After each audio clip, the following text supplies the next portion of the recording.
नमस्कार बच्चों। आज के इस वीडियो में हम अपने सिंक्रोनस मोटर को ऑक्सिलरी मोटर्स की मदद से सेल्फ स्टार्ट करेंगे यानी स्टार्ट करेंगे।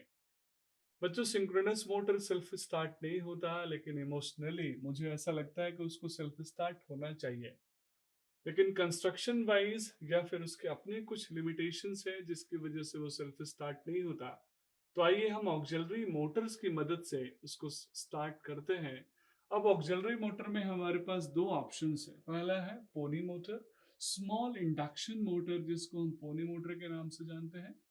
ये ऑक्सिलरी इंडक्शन मोटर होगा जिसके number of pole normally synchronous motor के नंबर ऑफ पोल से दो कम होंगे। और इसके पीछे रीजन क्या है आप पहले से ही जानते हैं, आगे हम डिटेल में चर्चा भी करेंगे। और दूसरा ऑप्शन है ऑक्सिलरी डीसी मोटर।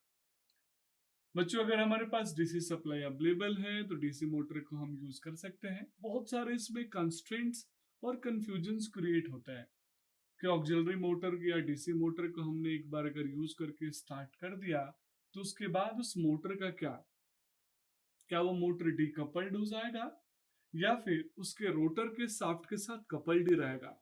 और अगर वो रोटर के साथ कपल्ड है तो फिर वो खुद ही एज ए लोड काम करेगा या फिर वो सोर्स की तरह कुछ इलेक्ट्रिसिटी जनरेट करेगा। ये सारे क्वेश्चंस आपके दिमाग में तब आएंगे जब आप डिटेल में इसको समझेंगे और जब आप इसको पढ़ेंगे। साथ में बच्चों, इंटरव्यू में भी ये क्वेश्चंस आपसे पूछे जाएंगे क्योंकि ये प्रैक्टिकल इंडस्ट्रीज में प्रैक्टिकली यूज होने वाला कंसेप्ट है।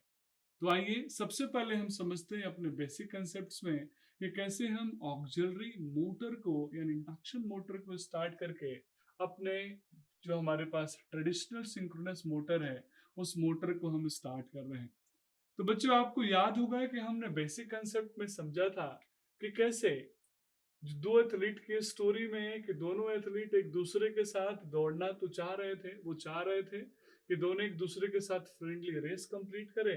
लेकिन फिर भी एक एक एथलीट जो कि सिंक्रोनस स्पीड यानी स्टेटर के फील्ड की तरह तेज दौड़ता था, दूसरे के पास कोई इनर्शिया नहीं था, तो वो दौड़ ही नहीं पाता था। तो फ्रेंडली यानी दोनों को एक साथ पहुंचाने के लिए एक ऑप्शन था, दोनों को लॉक कर दिया जाए। आपने कभी दो धावकों के पैर को बांध के आपने देखा होगा कैसे हम दौड़ लगाते हैं तो दोनों एक ही साथ पहुंचते हैं। सेम ऐसा ही कुछ यहाँ करने वाला हूँ।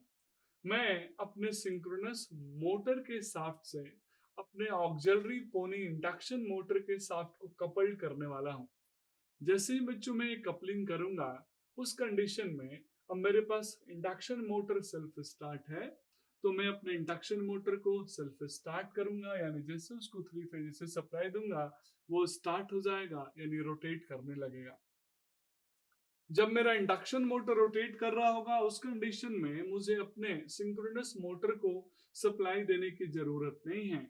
अगर आप उस कंडीशन में रोटर को इनर्जाइज्ड कर देते हैं तो फिर मिस्टेक ये होगी कि रोटर और स्टेटर के बीच में मैग्नेटिक लॉकिंग अनलॉकिंग होगी। तो वहां पे उसके रोटर को ब्रेक करेगा, रोटेट होने से रोकेगा। तो अभी आपको रोटर को कोई एक्साइटेशन देने की जरूरत नहीं है। आप चाहे तो स्टेटर को भी कोई एक्साइटेशन नहीं दे तो वहां आपका जो सिंक्रोनस मोटर है इंडक्शन मोटर के लिए एज अ लोड काम करेगा। और एक बार जैसे ही आपका इंडक्शन मोटर अपने रेटेड स्पीड को अचीव करेगा उस कंडीशन में सिंक्रोनस मोटर की जैसे सिंक्रोनस स्पीड के पास वाली स्पीड आएगी आप सिंक्रोनस मोटर के स्टेटर को भी इनर्जाइज्ड कर सकते हैं और साथ में रोटर को भी इनर्जाइज्ड कर सकते हैं। जैसे आप सिंक्रोनस मोटर के रोटर को इनर्जाइज्ड करेंगे, चूंकि उसकी रोटर अभी जीरो इनिशियल रोटेशन में नहीं है, रोटेट कर रही है, इसीलिए वो आसानी से आपके स्टेटर के रोटेटिंग फील्ड के साथ लॉक हो जाएगा। यानी नॉर्थ से नॉर्थ पोल लॉक हो जाएगा, साउथ नॉर्थ से साउथ पोल लॉक हो जाएगा और साउथ से नॉर्थ पोल लॉक हो जाएगा और आपका रोटर आसानी से रोटेट होते रहेगा। अब इस तरीके से आपका सिंक्रोनस मोटर अब सेल्फ स्टार्ट हो चुका है। अब स्टार्ट हो चुका है। अब आपकी इच्छा, आप चाहें तो इंडक्शन मोटर को रख सकते हैं, एज ए लोड की तरह वो काम करेगा, और नहीं तो आप उसको डीकपल्ड कर सकते हैं। अगर आप इंडक्शन मोटर को रखेंगे तो हो सकता है वो अब वापस एज ए जनरेटर बन जाए। आप उसके स्टेटर की सप्लाई को बंद करेंगे तो उस कंडीशन में वो जनरेटर का काम करना स्टार्ट करेगा। लेकिन हम डिकपल्ड ही कर देते हैं क्योंकि और भी बहुत सारे कंस्ट्रेंट्स यहाँ पे डेवलप होने स्टार्ट हो जाएंगे जनरेटर बनाने के लिए। दूसरा ऑप्शन मेरे पास है बच्चों कि मैं डीसी मोटर को यूज करूं और डीसी मोटर को यूज करके समहाउ अपने सिंक्रोनस मोटर को सेल्फ स्टार्ट करूं। तो जो डीसी पोनी मोटर होगा, डीसी के स्मॉल रेटिंग का मोटर होगा, वो आपके सेम इंडक्शन मोटर की तरह सिंक्रोनस मोटर के रोटर से कपल्ड होगा, शाफ्ट से कपल्ड होगा। हम डीसी सप्लाई देंगे अपनी डीसी मोटर को, डीसी मोटर की तरह यहाँ पे एक्ट कर रहा है।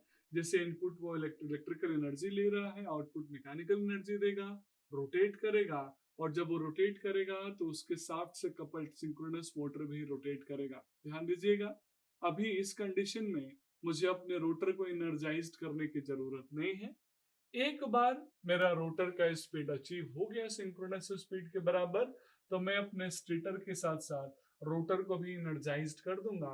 और जैसे ही मैं रोटर को एनर्जाइज्ड करूंगा, स्टेटर के रोटेटिंग मैग्नेटिक फील्ड और रोटर के बीच में मैग्नेटिक लॉकिंग हो जाएगी, और जो मेरा सिंक्रोनस मोटर है यहाँ पे अब स्टार्ट हो गया। स्टार्ट होने के बाद जो स्मॉल रेटिंग का डीसी मोटर है बच्चों, उसको या तो मैं साथ से डिकपल्ड कर सकता हूँ, या फिर मैं चाहूँ तो यहाँ पे उसको रख सकता हूँ क्योंकि मुझे डीसी सप्लाई की जरूरत है। तो बच्चों यहाँ जो डीसी मोटर है वो जब एज ए लोड की तरह काम करेगा, जब वो सिंक्रोनस मोटर के साथ रोटेट होने लगेगा, तो यहाँ पे एज ए वो जनरेटर काम करेगा।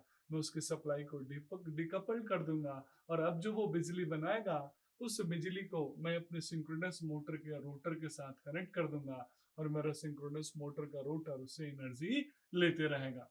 तो ये दो हमारे पास कॉमन मेथड्स हैं जिसको हम ज्यादातर यूज करते हैं। पहला, हम चाहे तो अपने सिंक्रोनस मोटर को स्टार्ट करते हैं with the help of induction motor. बस यहाँ ये वाला कंसेप्ट आप याद रखिएगा कि सिंक्रोनस मोटर के जो मिनिमम पोल लूंगा वो 2 से ज्यादा लूंगा, यानी 4 लूंगा, 3 तो ऐसे भी नहीं होता। तो 2 पोल लेंगे तो इंडक्शन मोटर क्योंकि नो लोड पे भी अपने सिंक्रोनस स्पीड को अचीव नहीं कर पाता, तो यहाँ आपको प्रॉब्लम फेस करना पड़ेगा। तो आप इंडक्शन मोटर के 2 पोल लेंगे तो सिंक्रोनस मोटर के 4 पोल लेंगे, क्योंकि 2 पोल पे इंडक्शन मोटर की जो स्पीड होगी, अगर इंडियन 50 हर्ट्ज फ्रीक्वेंसी पे बात करें तो वो 3000 आरपीएम होगी। तो वो आसानी से सिंक्रोनस मोटर के 4 पोल वाले स्पीड, यानी सिंक्रोनस स्पीड जो कि 1500 आरपीएम आएगा, उसको अचीव कर लेगी, चाहे वो लोडेड हो। क्योंकि भले इंडक्शन मोटर यहाँ किसी और लोड को बियर नहीं कर रहा है, लेकिन सिंक्रोनस मोटर तो अपने आप में एक लोड ही होगा उसके साथ। इसको जब आप लैब में परफॉर्म करेंगे बच्चों, तो आपको एक और इंटरेस्टिंग चीज वहां पे देखने को मिलेगी। जब आप सिंक्रोनस मोटर के रोटर को एक्साइटेशन देंगे, उस कंडीशन में एक साउंड क्रिएट होता है लॉकिंग का। क्योंकि दोनों एक दूसरे के साथ लॉक होने की कोशिश करते हैं, तो इनिशियली वो लॉकिंग के लिए एग्जैक्ट अलाइनमेंट स्पीड अचीव नहीं कर पाते। तो उस कंडीशन में लॉक होने के टाइम में आप देखेंगे सिंक्रोनस मोटर के रोटर में एक हल्का सा साउंड होगा, जिससे पता चलेगा कि रोटर स्विंग करके स्टेटर के रोटेटिंग फील्ड के स्पीड को आसानी से अचीव कर लिया है। काफी ट्रेडिशनल मेथड है लेकिन इंटरेस्टिंग भी है, और इस मेथड को आप लैब में आसानी से परफॉर्म करके देख भी सकते हैं। That's all about this video. Thank you so much.